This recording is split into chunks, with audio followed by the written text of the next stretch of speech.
Topic का नाम लिखिए शिक्षण के उपागम। शिक्षण के उपागम। और उपागम को अंग्रेजी में कहा जाता है अप्रोच। और अप्रोच को देखिए हम हिंदी में कहते हैं पहुंच या साधन। यानी हम उस साधन की बात कर रहे हैं, उस अप्रोच की बात कर रहे हैं जिससे हम शिक्षण के उद्देश्यों की प्राप्ति करना चाहते हैं, या बच्चे के व्यवहार में परिवर्तन लाने के लिए जिस अप्रोच को काम में लेते हैं वो अप्रोच हमारी कहलाएगी शिक्षण के उपागम। तो बहुत सारी अप्रोच हैं अपने इसके अंदर देखिए कोर्स में, उनमें से कुछ इंपॉर्टेंट जो अपने यहां पूछी जाती है उनकी बात करेंगे हम। ऐसी कौन कौन सी अप्रोच हैं जिनको देखिए हम शिक्षण के अंदर काम में लेते हैं, अर्थात जो भी हमारे शिक्षण के उद्देश्य हैं वो उद्देश्य बच्चों तक पहुंचाने के लिए जिन साधनों का हम सहारा लेते हैं वो साधन हमारे लिए क्या कहलाएंगे? अप्रोच यानी उपागम कहलाएंगे। तो सबसे पहले देखिए यहां मैं लिख रहा हूं कौन कौन सी अपने इसमें अप्रोच हैं। एक तो देखिए अपने इसके अंदर दे रखी है जो अप्रोच, उसका नाम है हर्बार्ट उपागम। दूसरे नंबर पर देखिए ब्लूम उपागम। और तीसरी अप्रोच मॉरिसन उपागम। और उसके बाद देखिए चौथे नंबर पर एक आता है भारतीय उपागम। और उसके बाद एक है अमेरिकन उपागम। ऐसे देखिए 5 हमारे पास क्या हैं? उपागम है, अप्रोच है, जिन्हें हम एक एक करके पढ़ेंगे। और पूर्व में बहुत सारे क्वेश्चन पूछे गए हैं इनसे, और इतने इजी उपागम हैं ये जिनसे सवाल आता है तो सीधा आता है, फैक्ट वाला सवाल आता है जो गलत भी नहीं होगा आप लोगों को अगर थोड़ा सा आप इसमें ध्यान देंगे, क्योंकि ज्यादा कोई तथ्य नहीं है। तो सबसे पहले देखिए हम शुरुआत करते हैं आज के शिक्षण में हमारे क्या नाम है? हर्बर्ट उपागम को। लेकिन उतार लीजिए आप 5 नामों को पहले।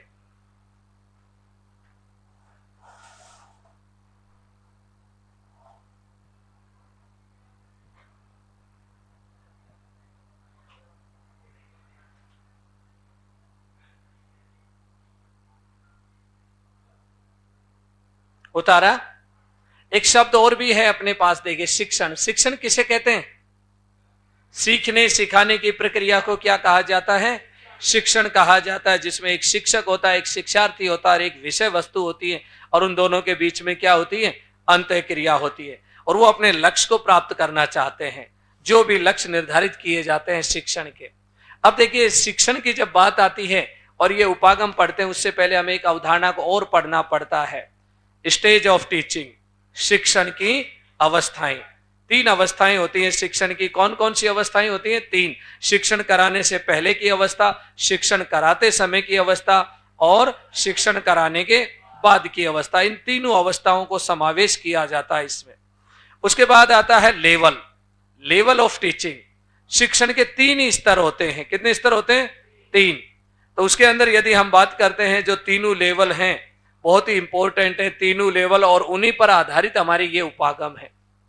तो पहले हम उनको जानेंगे कि टीचिंग के लेवल कौन कौन से होते हैं, ताकि इस चीज को हम आसानी से पढ़ सकें। केवल समझना है इसे। शिक्षण के स्तर, ये केवल टॉपिक को समझने के लिए समझा रहा हूं। शिक्षण के स्तर, लेवल ऑफ टीचिंग, और शिक्षण के स्तर 3 होते हैं। देखिए एक लेवल होता है आधार लेवल पर, जिसे देखिए हम कहते हैं नंबर 1 स्मृति स्तर। स्मृति, मेमोराइज या मेमोरी, जहां पर बच्चे को रटाया जाता है छोटी छोटी कक्षाओं में। जैसे शुरू की क्लास में आप देखिए बिना रटाए बच्चा कुछ सीख ही नहीं पाता, उसको समझ में नहीं आता है। वो रटता है ऐसे अनार, आ से आम, ए फॉर एप्पल, और उसकी चाहे अल्फाबेट हो या हम कह दें वर्णमाला के अंदर जैसे 12 खड़ियां वगैरह कोई भी चीजें हों, या 2 की टेबल हो, सब चीजों को क्या करता है, मेमोराइज करता है, रटता है। और ये स्तर कौन से लेवल पर होता है, प्राथमिक स्तर पर। समझ नहीं होती उस बच्चे को, शब्दकोश नहीं होता उसके पास। प्राथमिक स्तर पर जो टीचिंग कराई जाती है उसको हम क्या कहते हैं, स्मृति स्तर का शिक्षण। स्मृति स्तर का शिक्षण होता है। देखिए इसे एक नाम और भी दिया जाता है, थॉटलेस, विचार विहीन शिक्षण की अवस्था। बच्चे के पास कोई विचार नहीं होता, जितना रटाओगे उतना रट लेगा, क्योंकि ये पहली अवस्था होती है। और इसके बारे में देखिए, जो सबसे पहले बताने वाले थे इस शिक्षण के बारे में वो थे हर्बर्ट। किस पर जोर देते हैं वो, रटने रटाने पर, रटने रटाने पर, कि रटाओ। और रटाने का मतलब है बच्चे में ज्ञान का संचय करना।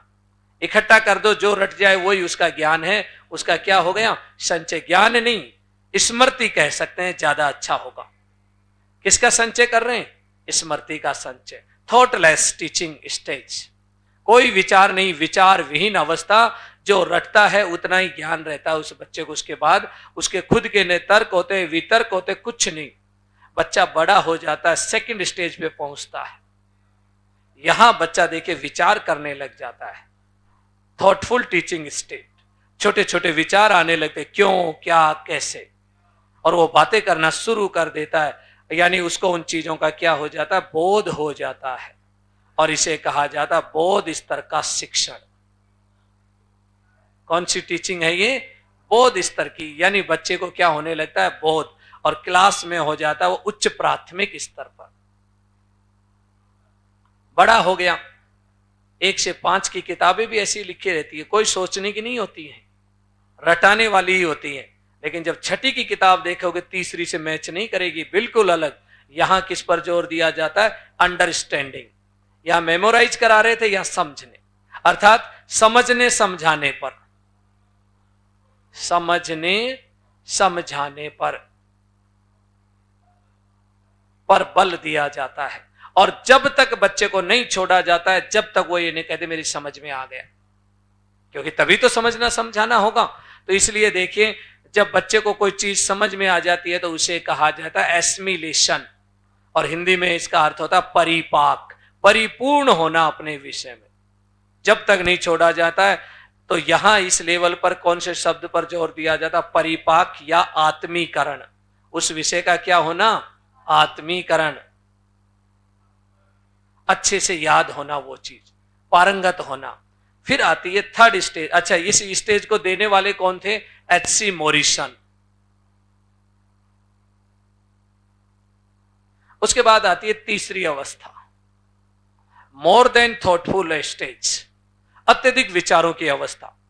यहां देखिए बच्चे को प्रॉब्लम्स दी जाती हैं और बच्चा उस समस्या पर क्या करता है, चिंतन करता है। और ये किताबें हमारी कहां मिलती है, बड़ी कक्षाओं में, उच्च माध्यमिक स्तर पर देखिए, या कॉलेज स्तर पर ऐसी किताबें मिलेंगी हमें। वहां लिखा रहता है आप सोचिए, चिंतन करिए और समाधान करिए। इसलिए इसको कहा जाता है चिंतन की स्टेज, चिंतन स्तर का शिक्षण। यहां कराया जाता है बच्चे को चिंतन। और इसको देने वाले कौन थे, हंट। देखिए जॉन हंट ने दिया था ये, जॉन हंट। और ये समस्या समाधान पर जोर दिया जाता है इसमें, समस्या समाधान। तो देखिए यहां रटने रटाने पर जोर दिया, यहां सोचने समझने पर जोर दिया। बच्चे ने रट भी लिया, सोच भी समझ भी लिया। अब प्रॉब्लम्स आएंगी, बड़ा हो गया। अब समस्याओं का समाधान वैज्ञानिक तरीके से कैसे किया जाता है, इस पर कर्ट लेविन ने खूब विचार दिए हैं। उन्होंने भी बताया कैसे करना है। और दूसरा, ये जो स्तर बताने वाले कौन थे, हंट। तो टीचिंग के कितने स्तर हो गए, 3। इस स्तर के जन्मदाता हर्बर्ट। ये वही व्यक्ति हैं जिसकी पाठ्य योजना मैंने अभी बताई है आपको, हर्बर्ट उपागम। दूसरा देखिए मैंने लिख रखा है मोरिसन। ये मोरिसन भी वही है जिनका एक उपागम मैंने लिखा है, मोरिसन उपागम। तो ये दोनों काम आएंगे, ये पाठ्य योजनाएं। वहां ये स्तर से पता लगेगा कि वो क्या सोचते थे, उनके पूर्व की विचारधारा क्या थी, तब हम समझ पाएंगे। इसके अनुसार यदि पाठ्य योजना बनाएंगे, शिक्षण की योजना बनाएंगे, ये क्या चाहते हैं, रटाने पर बल देते हैं। बच्चे को रटाओ जब तक वो रट नहीं ले। ये क्या कहते हैं, बच्चे को समझाओ जब तक वो ये नहीं कहते मुझे समझ में आ गया, और ये है ही नहीं, इसलिए इसका उपागम हम पढ़ेंगे नहीं। इसलिए मुझे ये दो चीज बताने के लिए देखिए आपको ये पूरा सिस्टम बताना पड़ा। तो चाहे रजिस्टर पे आप बना सकते हो, क्योंकि ये काम आने वाली चीज है, और एग्जाम में कहीं ना कहीं चीज देखिए कोरोलेट होती रहती है ये, तो आप बना सकते हो। तीनों उपागम ना, वो तीनों स्तर, स्मृति, बोध और चिंतन, कौन सा किसने दिया।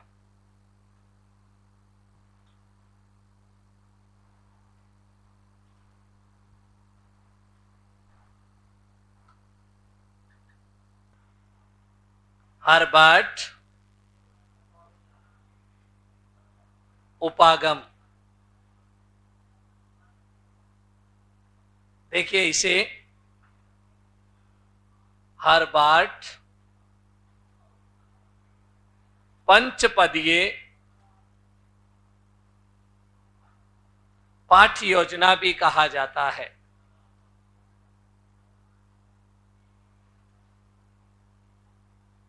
हर्बर्ट की पंचपदीय पाठ्य योजना भी कहा जाता है।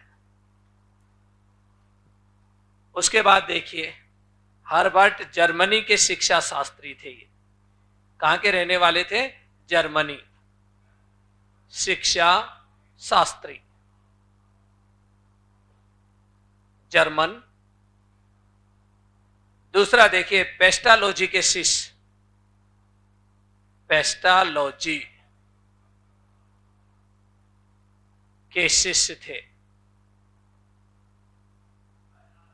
पेस्टालॉजी वो व्यक्ति थे जिन्होंने पहली बार टीचिंग के अंदर मनोविज्ञान का प्रयोग किया, इससे पहले नहीं किए जाता था।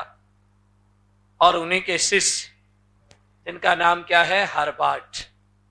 अब देखिए, पाठ्य योजनाएं पहली बार इन्होंने दी, इसलिए पाठ्य योजनाओं का भी जनक कहा जाता है। पाठ्य योजनाओं का जनक किसको माना जाता है, पाठ्य योजनाओं का जनक माना जाता है हर्बर्ट को। इसलिए देखिए, छोटे छोटे सवाल पूछ लिए जाते हैं। पेस्टालॉजी के शिष्य, पाठ्य योजनाओं का जनक यानी पिता, और पाठ्य योजना का नाम था पंचपदीय पाठ्य योजना। अब देखिए, हर्बर्ट ने सबसे ज्यादा जोर जो दिया था अपनी पाठ्य योजना में ज्ञान के संचय पर, यानी स्मृति पर, स्मृति या ज्ञान के संचय पर।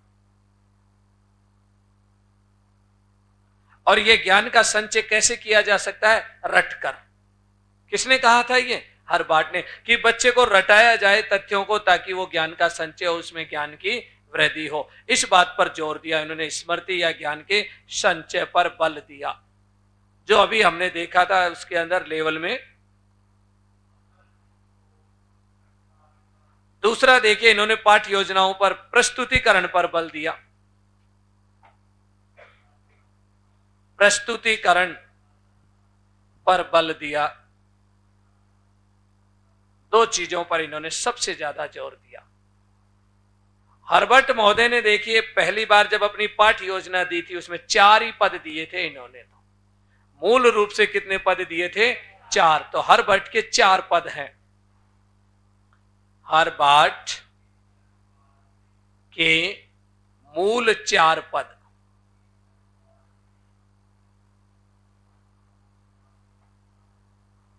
CASM, हिंदी में याद करो चाहे अंग्रेजी में याद करो, सीक्वेंस से याद करने आपको 4 पद। मैंने तो याद कर रखे हैं अंग्रेजी में। CASM, C का मतलब होता है क्लियरनेस, A का मतलब एसोसिएशन, S का मतलब सिस्टम, और M का मतलब होता है मेथड। और हिंदी में भी लिख रहा हूं इन 4 पदों का, क्लियरनेस, स्पष्टता। दूसरा एसोसिएशन, संबंध। और उसके बाद देखिए सिस्टम, प्रणाली।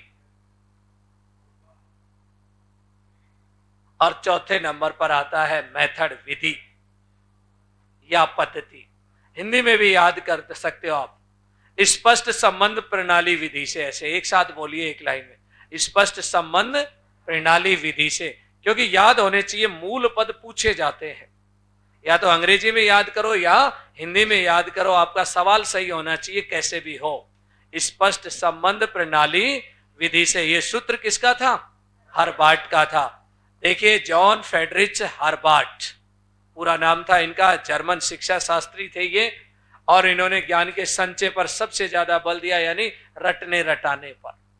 इस पर जोर दिया था, रटने रटाने पर, कि बच्चे को जितना रटाओगे उसके ज्ञान में उतनी वृद्धि होगी। और ऐसी अप्रोच अपनाओ कि बच्चा रटे ही रटे सारी चीजों को, यानी ज्ञानात्मक पक्ष पर सबसे ज्यादा जोर दिया, भाव और क्रियाओं पर कोई जोर नहीं दिया इन्होंने। तो ये चार हैं, देखिए, मूल पद, स्पष्ट संबंध प्रणाली विधि से, या अंग्रेजी में CASM, जैसे भी याद करें। उसके बाद आते हैं इनके शिष्य, जिल्लर। क्या नाम था शिष्य का? जिल्लर। देखिए, जिल्लर ने जो पहला पद दिया था ना, स्पष्टता, इसका विभाजन कर दिया इन्होंने और इसके दो टुकड़े कर दिए। देखिए, कौन से शब्द का? स्पष्टता। इसे दो भागों में बांटा इन्होंने। देखिए, दो कौन कौन से? एक को तो कहा, देखिए, इसे प्रस्तावना, और दूसरे को कहा प्रस्तुतिकरण।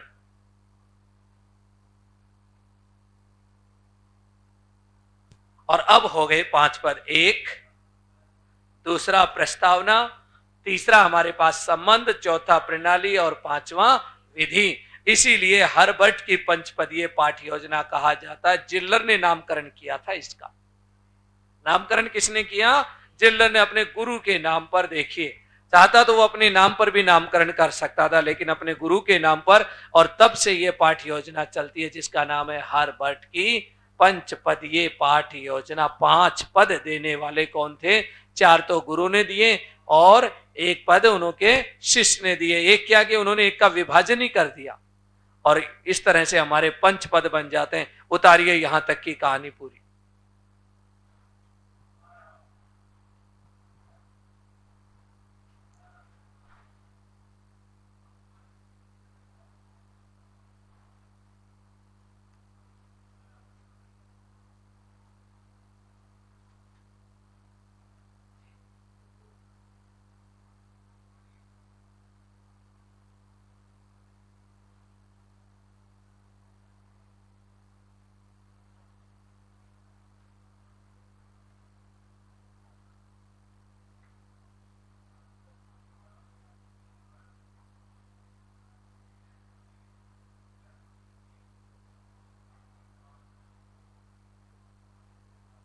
उतारा भी। और वर्तमान में यदि आज के दिन देखें तो जिल्लर के भी ये 5 पद नहीं बचे हुए हैं, इनका भी नाम बदल दिया। हम जब वर्तमान में पाठ योजनाएं बनाते हैं तो इनका भी नया नाम। और आजकल देखिए, मैंने पुराने पेपरों में देखा तो उसमें ये नए नाम ही पूछे गए हैं सबसे ज्यादा। या तो पुराने 4 नामों को क्रम से लगवाता है, या नए वाले नाम पूछता है। तो लिखिए, वर्तमान में पंचपदीय पाठ योजना के चरण, वर्तमान में पंचपदीय पाठ योजना के चरण।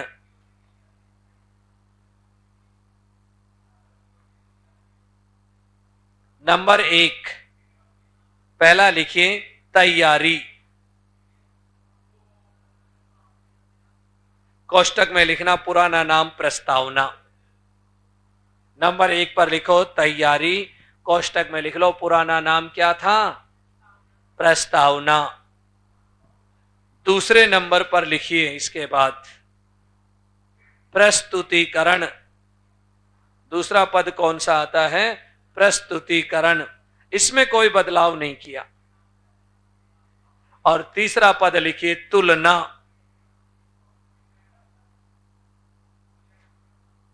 तीसरा पद कौन सा आता है? तुलना। और पुराना नाम क्या था इसका? संबंध। कोष्टक में लिख लो इसको, पुराना नाम था संबंध और नया नाम तुलना।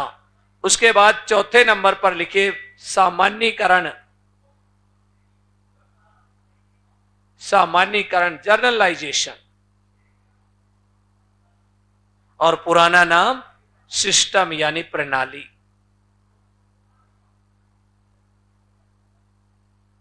पुराना नाम प्रणाली।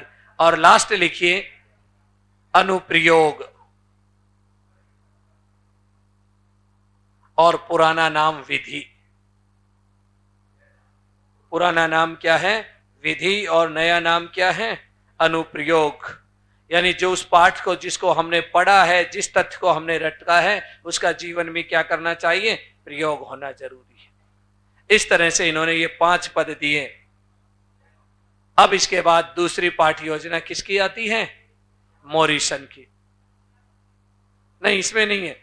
मूल्यांकन वाला जो ब्लूम वाला जो है ना दूसरे नंबर पर, वो आपको दूसरे सर पढ़ाते हैं मूल्यांकन के साथ।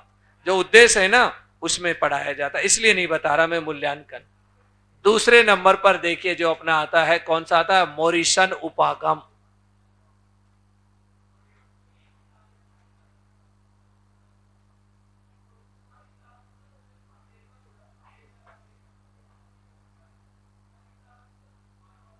इस पाठ योजना को देखिए, चक्रीय या इकाई उपागम भी कहा जाता है।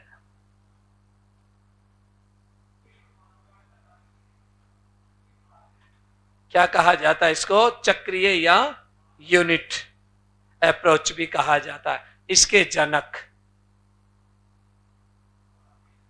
या पिता शिकागो यूनिवर्सिटी के प्रोफेसर, यूएसए के रहने वाले एच.सी. मॉरिसन, हेनरी कॉरेन Morrison, H C. Morrison.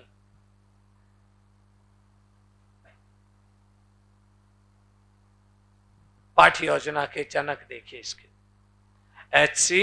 Morrison, Henry कॉरेन मॉरिसन। कहां के रहने वाले थे? यूएसए। यूएसए के रहने वाले एक शिक्षाविद, इसलिए इनको कहा जाता शिक्षा शास्त्री।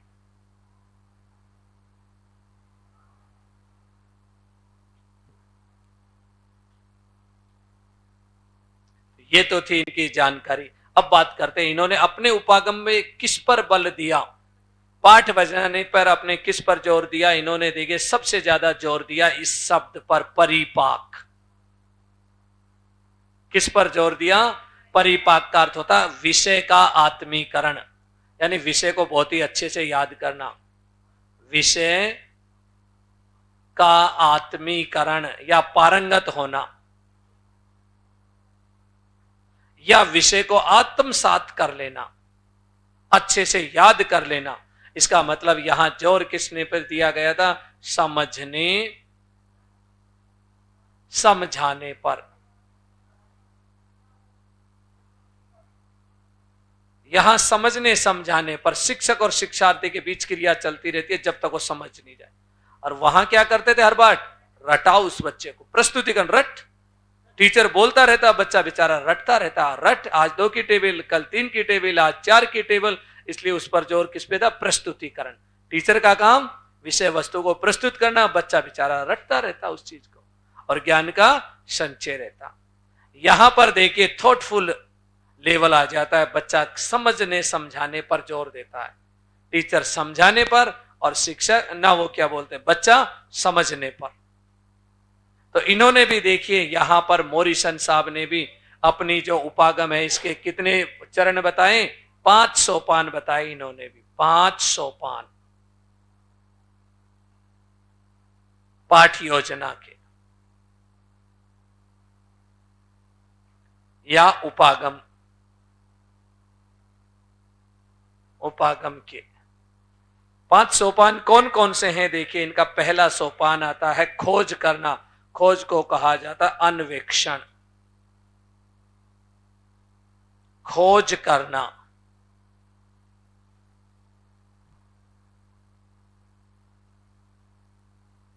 सबसे पहले क्या खोज करेगा?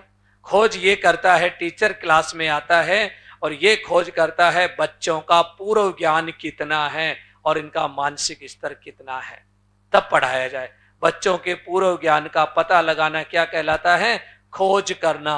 और ये काम कौन करता है? टीचर। खोज करना का मतलब क्या है? पूर्व ज्ञान का पता लगाना। पूर्व ज्ञान का पता लगाना। अगर पूर्व ज्ञान का पता नहीं लगाते हैं तो देखिए शिक्षक कुछ भी पढ़ा जाता है, बच्चों को समझ में आए या नहीं, आत्मीकरण हो ही नहीं सकता। दूसरी स्टेज पर देखिए शिक्षक अब क्या करेगा, प्रस्तुत करेगा, प्रस्तुतिकरण, विषय वस्तु को प्रस्तुत करता है। देखिए प्रस्तुतिकरण किसका काम है, टीचर का। और जब तक प्रस्तुत करता रहेगा जब तक बालक परिपाक नहीं हो जाए। परिपाक का काम किसका है, परिपाक का काम दोनों का है। आधे टाइम टीचर, आधे टाइम स्टूडेंट, दोनों के बीच में अंतःक्रिया। ऐसे थोड़ी है कि टीचर बोलता रहे, बच्चा सुनता रहे, सो जाए बीच में, नहीं। सीखने सिखाने की प्रक्रिया निरंतर चलती रहती है, जब तक चलती रहेगी जब तक बच्चा ये नहीं कह दे कि हाँ मेरी समझ में आ गया। टीचर पीछा नहीं छोड़ेगा ऐसे ही, फिर क्या कहेगा, बेटा लिख के दिखा, तेरी समझ में आ गया तो पूरे पाठ को बिना देखे लिख के दिखा। तो चौथा काम देखिए आता है इसके अंदर, संगठन या व्यवस्था करना। किसकी, जो कुछ पढ़ाया है उसको लिखित रूप से लिखना, लिखित रूप में संगठित करना विषय सामग्री को, कि भाई मैं जैसे आपको पढ़ा दिया, अब आप लोगों ने लिपिबद्ध कर लो उस चीज को, संगठित हो गई सामग्री, व्यवस्थित हो गई एक तरह से लिखना। फिर भी टीचर पीछा नहीं छोड़ता, ये काम बेचारा बच्चा करता है ऐसे, क्योंकि पारंगत करना है ना, जब तक पीछा नहीं छोड़ा जाएगा। फिर कहता है कि अब कक्ष में खड़े होकर बोल के बता, पूरे पाठ को एक एक बच्चे को बुलाया जाता है और पूरा पाठ बुलवाया जाता है, तभी तो समझने समझाने की अवस्था है। परिपाक ऐसे थोड़ी हो जाएगा बच्चा। और हमारे यहाँ क्या होता है, टीचर आया, पढ़ाया, फुर चला गया, चाहे बच्चे के याद हुआ या नहीं हुआ। लेकिन मोरिसन कहते हैं नहीं, जब तक पीछा नहीं छोड़ना, जब तक वो ये नहीं कह दे मुझे याद हो गया, या आपको ये नहीं लग जाए कि बच्चा क्या हो गया, परिपाक नहीं हो। तो पांचवी देखिए स्टेज क्या आती है, अभिव्यक्त करना।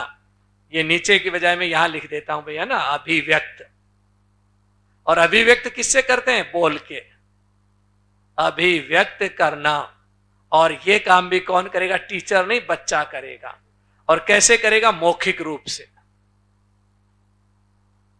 मौखिक रूप से। देखिए बच्चा जब तक नहीं बोलेगा तब तक काम नहीं होने वाला है।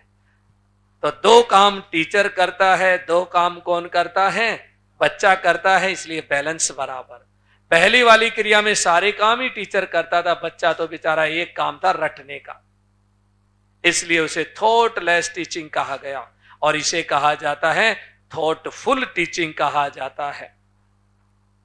तो ये पांच अवस्था एक बार सेकंड ग्रेड में आरपीएससी ने पूछा, हर्बार्ट और मॉरिसन की पाठ योजनाओं में कौन से चरण में समानता है, कौन से चरण में, दूसरे चरण में आया हुआ। प्रस्तुतिकरण दोनों में सेम शब्द है। देखिए ऐसे सवाल पूछ, एक बार पूछा मॉरिसन ने अपनी पाठ योजनाओं में किस शब्द पर जोर दिया, इस पर जोर दिया। तो हर्बार्ट ने किस पर जोर दिया, ज्ञान के संचय पर, यानी रटाने पर। चीजें क्लियर हो जाती है, एक दूसरे से कंपेयर करते हैं तो जब ज्यादा अच्छे से याद होती। उतारो जल्दी से सारी चीजें, नहीं कहीं लग रहे हैं अभी भी। यही है पाठ योजना इसकी, किसकी, मॉरिसन की, या उपागम जिसे हम कहते हैं।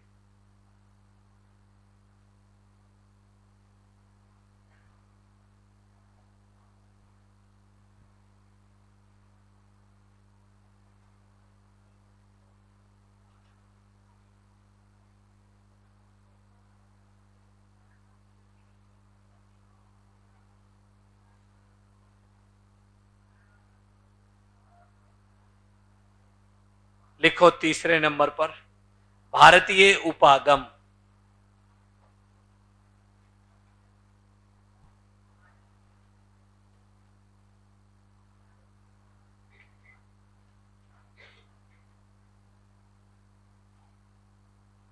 भारतीय उपागम। और भारतीय उपागम को देखिए, पढ़ने से पहले हम थोड़ा सा जानेंगे। हमारे यहां पाठ्यचर्या और पाठ्यक्रम का निर्माण कौन करता है नेशनल लेवल पे भाई, NCERT. Very good. NCERT Delhi. अब आप देखिए एनसीईआरटी जो अपने काम करवाती है, पाठ्यचर्या पाठ्यक्रम निर्माण, तो वो काम देखिए दिल्ली में नहीं होता है। दिल्ली में तो एक ऑफिस है बस, इसकी बहुत सारी ब्रांचें अलग अलग प्रकार की, कोई रिसर्च करने वाली तो कोई ट्रेनिंग देने वाली। पहले देखिए इसकी 4 ब्रांचें हुआ करती थी जिसका काम था ट्रेनिंग देना टीचर्स को। 4 ट्रेनिंग कॉलेज, एनसीईआरटी के 4 ट्रेनिंग कॉलेज 4 दिशाओं में 4 हुआ करते थे, एक नॉर्थ इंडिया का, एक साउथ का, एक ईस्ट का और एक वेस्ट का।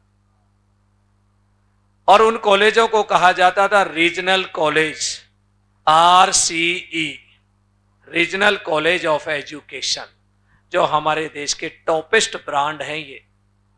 अगर हमारे देश के बीएड कॉलेज की बात करें, 4 बीएड कॉलेज टॉप, अब हो गए 5, एक नॉर्थ ईस्ट में और खोल दिया शिलोंग में।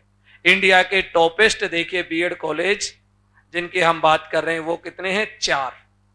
और देखिए इसमें भारतीय बच्चों का सपना होता है एडमिशन का, पहले ही 90 से वो अबाउ परसेंटेज आया करती, क्योंकि बड़े बड़े कॉलेजों के प्रोफेसर बनते हैं यहाँ के बच्चे पास आउट, अच्छी अच्छी यूनिवर्सिटी में जॉब लगते हैं, बड़े बड़े शिक्षाविद बनते हैं, क्योंकि ये नॉर्मल कॉलेज की तरह नहीं है। वर्तमान में इनको देखिए कॉलेज की जगह इंस्टीट्यूट बना दिया गया है जहां पाठ्यचर्याएं बनती हैं, रीजनल इंस्टीट्यूट ऑफ एजुकेशन। इस तरह से ये इनकी संख्या थी उस समय 4। उस समय देखिए हम बात कर रहे हैं मैसूर की, नॉर्थ इंडिया का तो अजमेर में है, और उसके बाद हम ईस्ट इंडिया की बात करते हैं तो भुवनेश्वर में है, और वेस्ट इंडिया की बात करते हैं भोपाल, और साउथ का कहां पर है? मैसूर। साउथ का कहां पर है? मैसूर। मैसूर के अंदर देखिए एक प्रोफेसर साहब थे, professor RH Dave, RH Dave साहब। ये कहां पर प्रोफेसर थे? मैसूर के अंदर, RCE मैसूर में। इसलिए देखिए मैसूर को हम ऐसे भी लिखते हैं RCEM। RCEM का अर्थ क्या होता है? Regional college of education in Mysore. कहां पर? मैसूर। यहां एक प्रोफेसर था RH दवे, जिसने बहुत बड़े काम किए हैं देखिए शिक्षा के क्षेत्र में, और विशेषकर शिक्षण के उद्देश्यों को डिफाइन करने के लिए काम किया RH दवे ने। एक इनकी एक और आई था कंसेप्ट 1990 के अंदर, MLL, minimum level of learning की कंसेप्ट देने वाले कि इतना तो बच्चे को आना ही चाहिए। अगर 36% से भी कम आ रहा है बच्चे को तो फिर क्या आ रहा है? एक मिनिमम लेवल तो तय करो। जैसे आजकल तय कर दिया 40% नंबर कंपटीशन में लाना पड़ेगा। 40 तो देखिए बहुत ज्यादा नहीं है, बहुत ही कम है। कम से कम इतनी पॉपुलेशन को देखते हुए 50% तो होना ही चाहिए। कितना होना चाहिए? क्वालिटी तो जब ही आएगी, 40 पे तो क्वालिटी नहीं है। तो इसका मतलब सीधा सा यह है कि यहां मिनिमम लेवल की कंसेप्ट देने वाले भी वही प्रोफेसर RH दवे। तो अब हम बात करते हैं इनके द्वारा देखिए जो उपागम दिया गया, उस उपागम को क्या कहते हैं? RCM। तो सबसे पहले लिखिए आप भारतीय उपागम, और इसमें लिखिए भारतीय उपागम में, भारतीय उपागम को लिखो जो मैं लिखवा रहा हूं, भारतीय उपागम को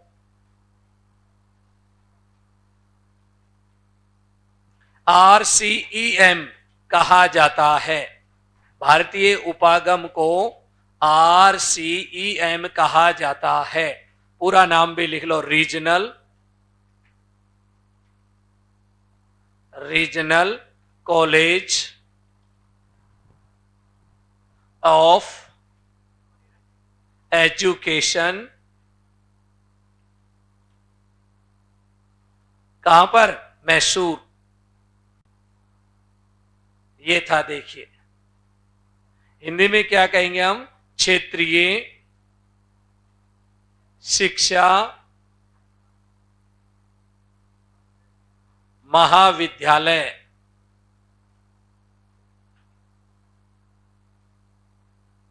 मैसूर, क्षेत्रीय शिक्षा महाविद्यालय मैसूर। और पुराना इसमें इंग्लिश में क्या है? Regional college of education. कहां पर? मैसूर। दोनों नाम लिखने हैं आपको इसमें। भारतीय उपागम क्या कहलाता है? RCEM, जिसका पूरा नाम regional college of education Mysore, Hindi में क्षेत्रीय शिक्षा महाविद्यालय, तथा वर्तमान में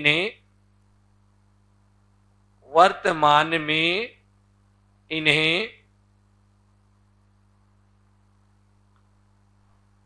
क्षेत्रीय शिक्षा संस्थान कहा जाता है।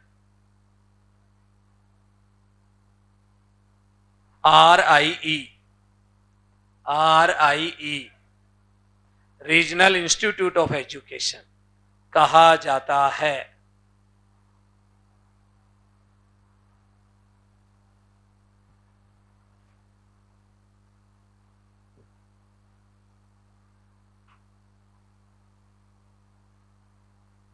फिर लिखो, इनका संचालन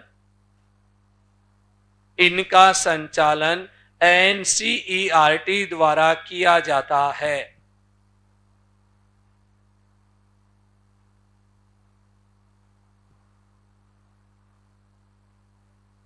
फिर लिखिए अगली लाइन में,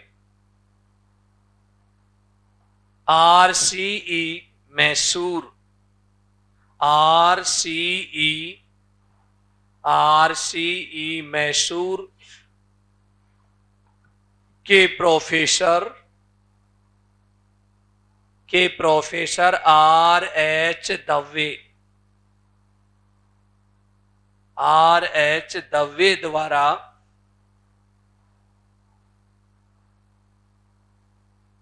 भारतीय उपागम या पाठ योजना दी। भारतीय उपागम या पाठ योजना दी।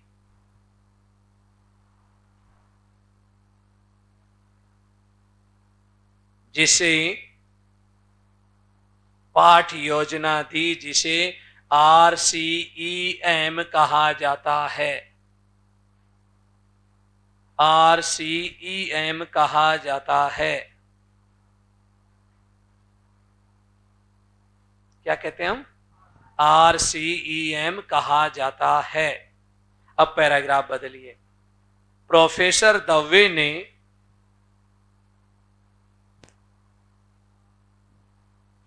चार प्रकार के शिक्षण उद्देश्य बताए। प्रोफेसर दवे ने चार प्रकार के शिक्षण उद्देश्य बताए।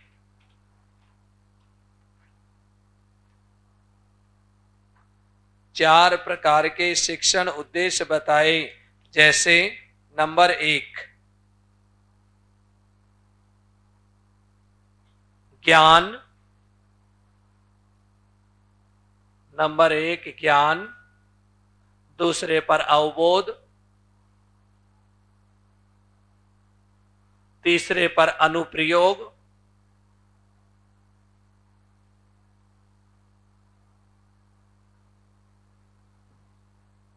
ज्ञान, अवबोध, अनुप्रयोग,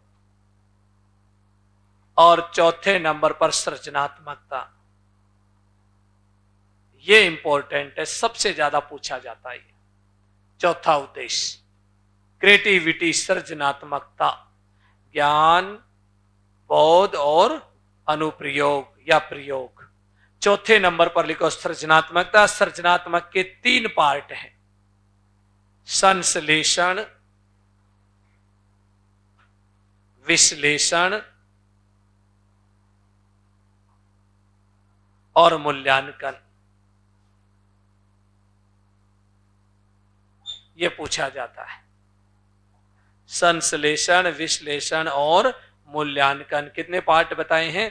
3। आया वार पीछे सवाल पूछा गया था कि प्रोफेसर दवे के सृजनात्मक जो उद्देश्य है उसका भाग नहीं है। ऑप्शन में थे 1, 2 और 3 और एक और दे रखा था आगमन निगमन ऐसे। तो कौन सा नहीं है? जो भी होगा इन 3 के अलावा वो भाग नहीं होगा, संश्लेषण, विश्लेषण और मूल्यांकन। उसके बाद देखिए इन्होंने जो अपने पाठ योजना दी थी जिसका नाम था RCEM, ये किस पर आधारित दी? शैक्षिक तकनीकी पर आधारित। किस पर आधारित थी?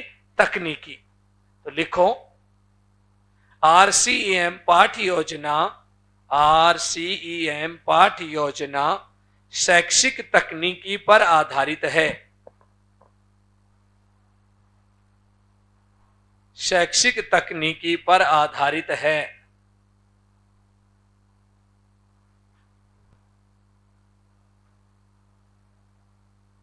और उन्होंने पाठ योजना के 3 अंग बताए। कितने अंग बताए? एक तो बताया इनपुट, एक बताया प्रोसेस,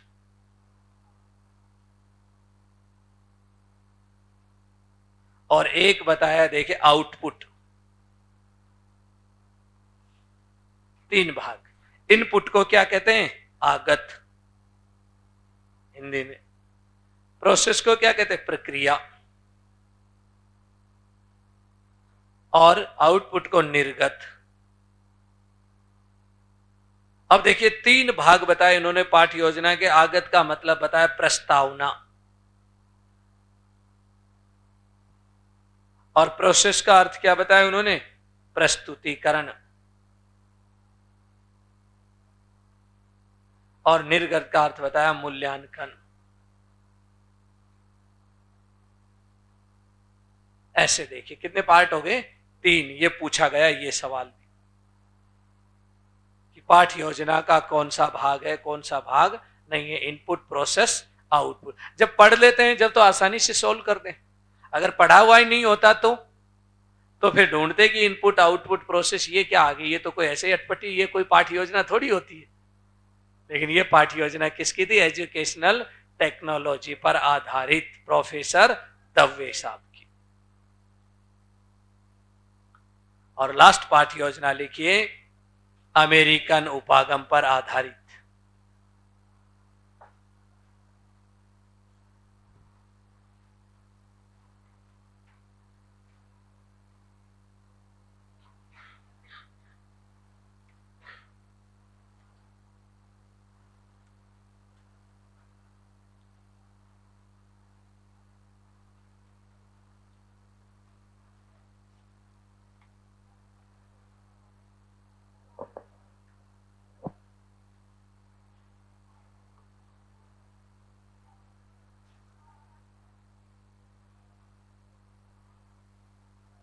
उतार लिया? चलो लिखिए तो फिर। अमेरिकन उपागम।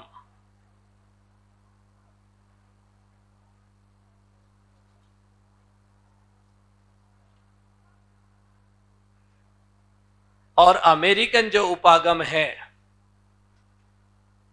यह उपागम भी देखिए शिक्षण के उद्देश्यों पर आधारित। और अमेरिकन उपागम को देखिए देने वाले थे इसके जनक जो थे रॉबर्ट मेगर, और उनके साथी दूसरे रॉबर्ट मिलर। इसीलिए देखिए इस पाठ्य योजना को कहा जाता मेगर मिलर। कुछ बातें मेगर ने बताई तो कुछ मिलर ने बताई, इसलिए इसको कहा जाता मेगर मिलर उपागम भी कहते हैं। ऐसे पूछ लिया जाता है कौन सी पाठ्य योजना को मेगर मिलर उपागम कहा जाता है? किसको कहते हैं हम? अमेरिकन पाठ्य योजना को, रॉबर्ट मेगर और मिलर। किस पर आधारित थी ये पाठ्य योजना? ये पाठ्य योजना में सर्वाधिक जोर दिया गया था, सर्वाधिक जोर शिक्षण के उद्देश्यों पर। उद्देश्यों पर। और शिक्षण के उद्देश्य कितने होते हैं? 3, ज्ञानात्मक, भावात्मक और क्रियात्मक। तो देखिए सबसे पहले जब पाठ्य योजना बनाने लगे कौन? रॉबर्ट साहब मेगर। और इन्होंने जब पाठ्य योजना बनाना शुरू की अपनी, देखिए रॉबर्ट मेगर, तो इन्होंने अपनी पाठ्य योजना में सबसे पहले देखिए एक शब्द काम में लिया, ज्ञानात्मक। कौन से उद्देश्य पर आधारित बनाई? उद्देश्य ज्ञानात्मक, यानी ज्ञान को कैसे बच्चों को दिया जाए। उसके बाद देखिए काफी अथक प्रयास करने के बाद दूसरी उन्होंने बनाई भावात्मक। भावात्मक उद्देश्यों को शामिल किया। और भावात्मक उद्देश्यों को देखिए बनाते बनाते थक गए, छोड़ दिया इन्होंने, तो काम करना ही। क्योंकि इतना आसान नहीं है इन उद्देश्यों को लिखना है। एक एक उद्देश्य पर इतनी मोटी मोटी किताबें हैं। बच्चों के व्यवहार में परिवर्तन, आप लोग तो नॉर्मल सी 2-4 लाइनें सिखाते हैं हम आपको। ब्लूम को जब पढ़ते हैं तो ब्लूम की टैक्सोनॉमी कई बार प्रकाशित हुई किताब, ओरिजिनल किताब को देखते हैं, काफी बड़ी है। ऐसे ही देखिए, ये पहले ज्ञानात्मक पे लिखते हैं, काफी वर्ष लग गए, उसके बाद भावात्मक को लिखा, उसके बाद कहा अब छोड़ो इसको, थक गए वो और नहीं लिखा, आधा अधूरा काम, क्योंकि एक उद्देश्य फिर भी रह गया। अब उसके बाद उस उद्देश्य को पूरा करते हैं कौन? रॉबर्ट मिलर आते हैं। रॉबर्ट मिलर, वो कहते हैं कि अब मैं लिखूंगा इसके ऊपर। किस पर? साइकोमोटर। और साइकोमोटर को हिंदी में क्या कहते हैं? मनोगतिक या क्रियात्मक। क्रियात्मक या साइकोमोटर। साइकोमोटर, आजकल ये नाम बड़ा चलन में है, साइकोमोटर, क्रियात्मक की जगह। इंग्लिश में भी यही लिखा रहता है साइकोमोटर, लेकिन सही अर्थ क्या होता है साइकोमोटर का? मनोगतिक। क्रियात्मक नहीं होता, मनोगतिक। क्रियात्मक तो इसलिए लिख देते हम बोलते रहते हैं, लेकिन जब इस शब्द को बोलने लगेंगे तो ये याद हो जाएगा धीरे धीरे। जब कक्ष में टीचर बोलेगा, आप लोग बोलेंगे, याद करेंगे, साइकोमोटर याद कर लेंगे हम तो। अब देखिए इन्होंने इस पर लिखा, आरपीएससी ने 2nd ग्रेड में सवाल पूछा, निम्नलिखित में से रॉबर्ट मिलर ने कौन सा उद्देश्य दिया? ऑप्शन 1 ज्ञानात्मक, ऑप्शन 2 भावात्मक, ऑप्शन 3 क्रियात्मक, ऑप्शन 4 उपरोक्त सभी। केवल क्रियात्मक था। और इसको देखकर तो ऐसा लगता था कि उपरोक्त सभी होंगे, क्योंकि 3 ही उद्देश्य होते हैं। अगर कोई बारीकी से पढ़ता है तब पता लगता है कि हकीकत तो ये है। इसीलिए इन दोनों को मिलाकर ही शिक्षण के पूरे उद्देश्य होते हैं। इसलिए इसको रॉबर्ट मेगर और मिलर उपागम कहते हैं, क्योंकि 2 उद्देश्य इसके, एक उद्देश्य इसका, तो पूरा तो तभी बनता है पाठ्य योजना 3 उद्देश्यों पर आधारित। इसे लिख लीजिए और खत्म हो जाते हमारे उपागम। फिर दूसरा इसी में टॉपिक दे रखा है शिक्षण के योजना। दूसरा क्या है इसमें? उपागम के साथ साथ शिक्षण की अपनी क्या दे रखी है कोर्स में? योजनाएं भी हैं, और उन योजनाओं को पढ़ेंगे इसके बाद। तो ये तो कितने हो गए अपने? 4, और एक और रह गया किसका? ब्लूम का। और ब्लूम का लिख लेना आराम से, जब सर पढ़ाएं किसके अंदर? ब्लूम के उद्देश्यों को, वहां से चीजें